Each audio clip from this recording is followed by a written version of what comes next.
New jobs report shows American employers added 139,000 jobs in May. That's slightly better than expected, even despite uncertainty over President Trump's trade war. The unemployment rate stayed at 4.2%.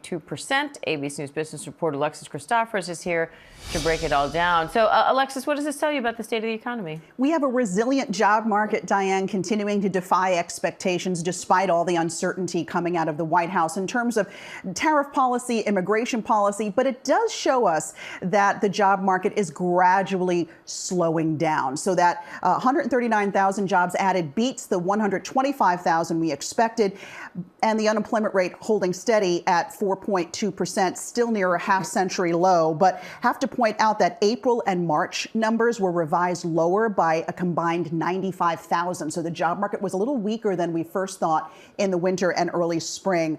Where were the jobs added? Once again, healthcare. We saw leisure and hospitality and social assistance. There were continued losses in federal government jobs, so 22,000 government jobs lost.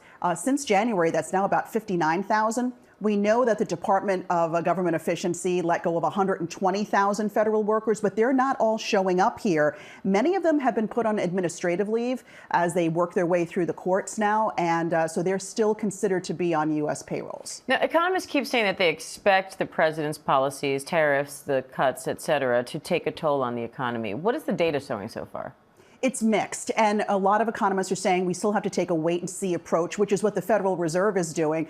Because there's been so much back and forth and some of these tariffs have been paused, we don't yet know fully the effect they're going to have on the economy. We know businesses are saying, look, we can't foresee the future as clearly as we thought we could a few months ago, which could impact their hiring decisions. And in yesterday's weekly jobs report, 247,000 people applied for unemployment benefits. It's been about 6 months now since federal workers were laid off by DOJ. So are we starting to see those cuts carried into these reports? They're starting to filter through, and so those unemployment benefits are now at an 8-month high, which is a good week-by-week indicator of where the job market is. You know, this monthly jobs report, as important as it is, can be a lagging indicator. So I think you're starting to see those layoffs seep through the economy, and we could see these numbers reflected in subsequent months. All right, Alexis Christoforous, thank you.